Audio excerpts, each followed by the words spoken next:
So Ajahn Chah spent altogether 3 days with Ajahn Mun only, but on the second night he had teachings on meditation and particularly on the nature of the mind, which were extremely important, significant to him.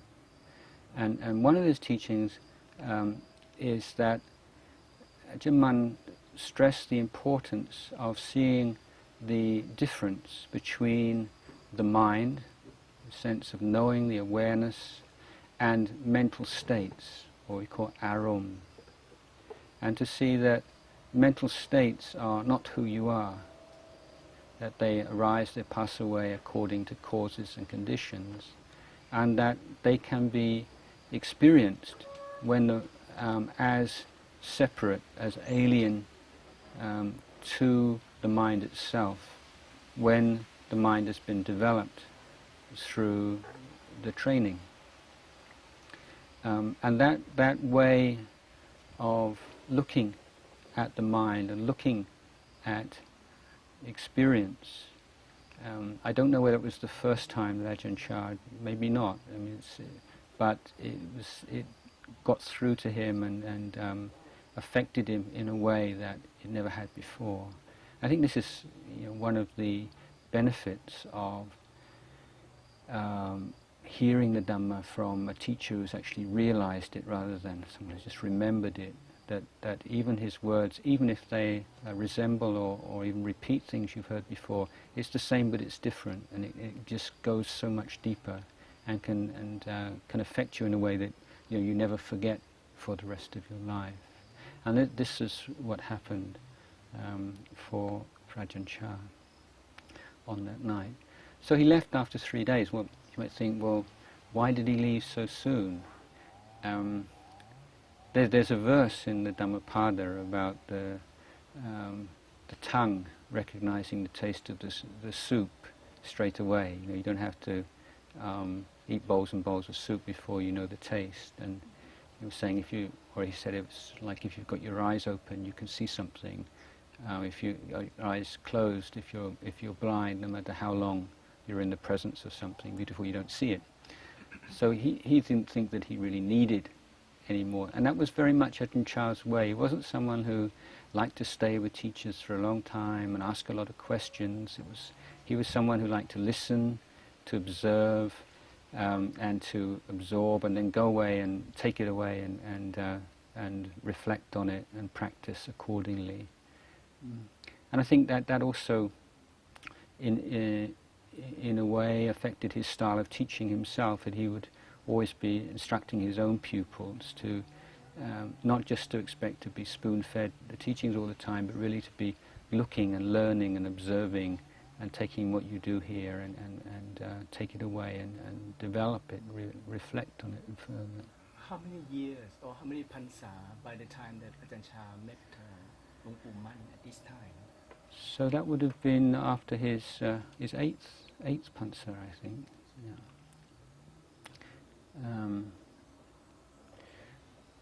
So another aspect here, without getting into too much technical detail, is that I told you that Ajahn Mun had ordained into the Dhammayut sect.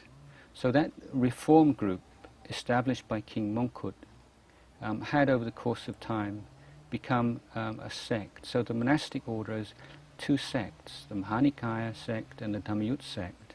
The Dhammayut sect being much smaller, only about 1/10 of the size of the Mahanikaya, but always being very powerful because of its background and its just generally elite nature. And Ajahn Chah had been ordained in the Mahanikaya sect. Now many of the monks who became Ajahn Mun's disciples had, just like him, become monks in the village monasteries of northeast Thailand, which were almost all of them Mahanikaya monasteries. But many of them chose to reordain or to take Upasampada a second time and become Dhammayut monks, to change their sect, to really emphasize the fact that they left the village monastery behind and to fully express their devotion to Ajahn as their teacher.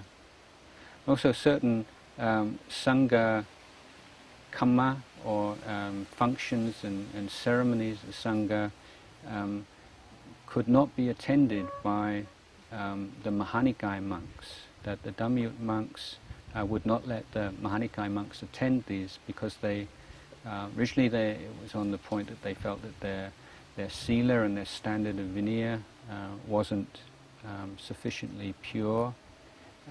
Subsequently they said that it was because they were of a different sect, and so maybe don't need to go into all of this, but the point being that Ajahn Chah visited Ajahn Mun's monastery as a monk of another sect.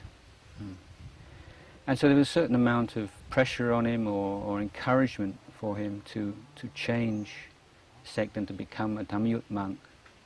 And so by that to sort of express his devotion to the Ajahn Mun and to this new kind of forest monasticism. But he chose not to. And as I say, he left after 3 days, and he stayed loyal to to the Mahanikai sect.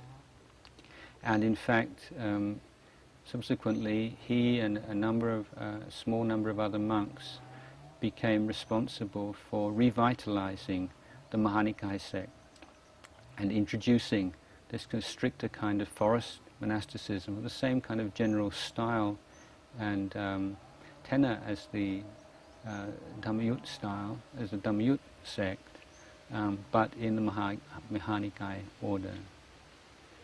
So this is maybe a little bit abstruse for most people, but if you have some contact, interest in Thai Buddhism as a whole, it's quite an important point historically.